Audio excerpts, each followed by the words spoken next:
Man, if people can't see the truth, it's because they don't want to see the truth. Look at this right here.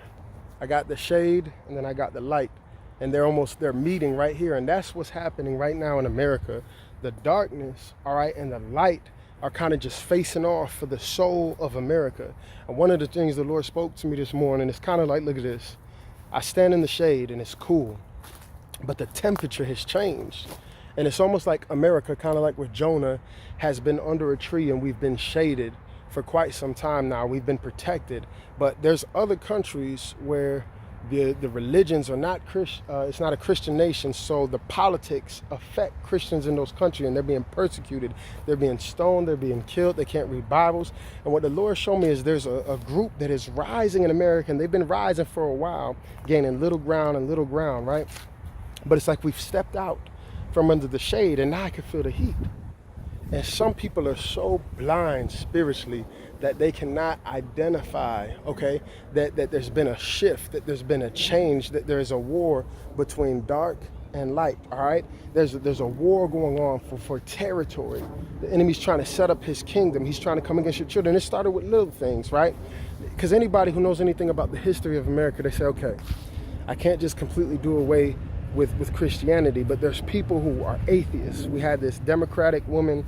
She said, I don't want to swear in on the Bible. I don't believe in God. I want to swear in on a Dr. Seuss book instead. Looking completely demonic. Some kid's book she wanted to swear in on, right? And they said, man, let's take the prayers out of school and let's get into positions of power where we can make a difference to change America. Let's become teachers. And then let's introduce a curriculum that is anti-God. Let's become judges. Let's become lawyers. Let's become senators so we can introduce legislation that will make it hard for believers. And they've been doing this for quite some time. And you got to wake up. I mean, Obama came in and he opened up this floodgate. And a lot of people can't see it because why? Because we put our culture, we put our skin color before kingdom. We said, oh, Barack Obama can't be a bad guy because he was the first black president. That's how slick the enemy is, because he knew people was going to think that. That's why he allowed it to be that way. All throughout the Bible, God allowed Philistines and Assyrians and King Nebuchadnezzar and King Cyrus to do things that affected the children of Israel. And those people were not believers, but God still allowed certain things to happen, right? Same things happen right now with the Democratic Party. The spirit of the Antichrist is flowing through that party. They took the Pledge of Allegiance, they took God out of it. They said, we don't want to do that. Took prayer out the schools. And look what they replaced it with. For a long time, I've been talking about this LGBTQ stuff for many years now, saying that was going to be the gateway to this pedophile stuff. Because just let people love who they want to love. Soon it'll be like, well, I'm 16, I'm 15, if I want to have sex, who's to tell me I can't express myself that way? I have that right to do so, right? And then it'll be, well, if I'm a young person and I love an older person, who's to tell me love is love, right? It's going to happen little by little. That's why you see these shows on Netflix, the Cuties show, where they're sexualizing these little girls. Oh, they're just expressing themselves. If you go to the World Health Organization, they're saying, oh, teach kids about masturbation, let them express themselves, let them explore, right? If you just put it on the scales, man, how could you be so blind? A baby could be born right now, but 5 minutes before, they would have still aborted it, according to the Democrats. They would have still murdered the baby. Back in the day, oh, they're going to kill the little fetus. Now it could be a full-term baby. And the baby could be born, but if it was in the womb 5 minutes before, they vote to still have abortions. Just like they were sacrificing babies to Baal. Wake up and pay attention. Problem is, people can't see it because of pride, because of wounds, because of hurts, because you're looking at the lens of, well, what's best for me? What's best for what I had in mind? I'm pretty sure Joseph didn't think what was best for him was when he got thrown in the pit and he got thrown in the prison and he got betrayed. But God said that was what was best. Thy kingdom come, thy will be done. There's a battle going on right now, right? And it's like we've been protected in America. We've been blessed. We've been comfortable to the point where people have got complacent sitting in the shade. Because when you stand out in this heat, you start sweating. You say, man, it's hot. It starts affecting you. Now I feel like I gotta move, right? For so long, we've been complacent in the American church because America, even though not perfect, was built on Christian foundations. They even encouraged the slaves to be Christians. So it's never really been a bad thing to be a Christian, but that's changing.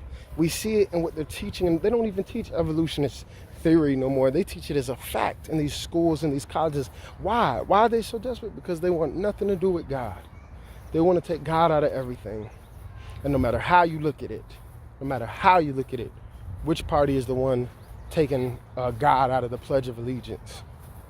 You might think that's just a little thing. Which party is it that you think took prayer out of the schools? And then Christians are so ignorant, you defend it. Well, it really, Christians shouldn't really be involved in politics and separate the church and state. Where did God say that? He said, I want to be Lord of your life. He said, I'm the King of kings. He said, acknowledge me in all your ways and I will direct your path. That's not something that's biblical. That's something that Americans came up with. Better wake up, man. There is a war that is going on. And the reason I talk about it so much is because I think about the children and I think about the kids. And the way that I see it is like, we've had the blessing of being in that shade and being covered by the grace of God, and we're just going to church and we have that freedom. But now we've kind of shifted into this season where that shade is starting to be removed. And our kids have to grow up and be believers in that. So we can't just be like, oh, whatever's going to happen is going to happen. Somebody told me that the other day. They said, well, we can't stop it. The Bible says it's going to happen, so, why are we fighting it? Well, just like with Abraham and just like with Noah, God always has a remnant. And if you could take a stand and that causes, kids to be protected or babies not to be murdered, if God allows that, then fine. But don't just sit there and say, well, I guess they're just going to kill the babies, so I'm not going to do nothing. I guess they're just going to indoctrinate my children, so I'm not going to do nothing. I guess they're just going to take God out of this and God out of that, so I'm not going to do anything. God put you here to make a difference. God put you here to be salt and light and be a light in the darkness. What's so sad is some people are I wouldn't trust any pastor that was voting for Joe Biden. Not in these times. It's too dangerous. We're at such a critical moment. I would feel like, man, you really can't hear from God if you voting for Biden and you leading people to vote for Biden. I feel like it's something else that's in your vision, hurt, wounds, putting culture over kingdom. It's something that's causing you not to be able to see what so many have already seen before. And it's not to say that Republicans are so perfect, but you could just look at it like King Cyrus. King Cyrus wasn't saved, but he told the children of Israel to go build the temple. Okay? The devil gonna use who he gonna use. And right now, the reality is no matter what you say, it's the Democrats. It's not because they're bad people. Some of them are doing it out of ignorance. But when people don't have Christ, they're just open to whatever. God used many people in the Bible who were not saved, and obviously the enemy can use people who are not saved also because they're open to it, because they follow the lust of their flesh. They follow the fact that they don't want to be accountable to a God. They follow that, they're just lusting for power so bad. Something to think about. You better wake up. I just encourage you, don't get mad, pray. Pray. And pray to God empty. Don't go with your preconceived, I'm black and I'm white and I'm this and this is my background. No, go empty and just say, Lord, show me. Show me what's going on. Open my eyes, and he will, I promise.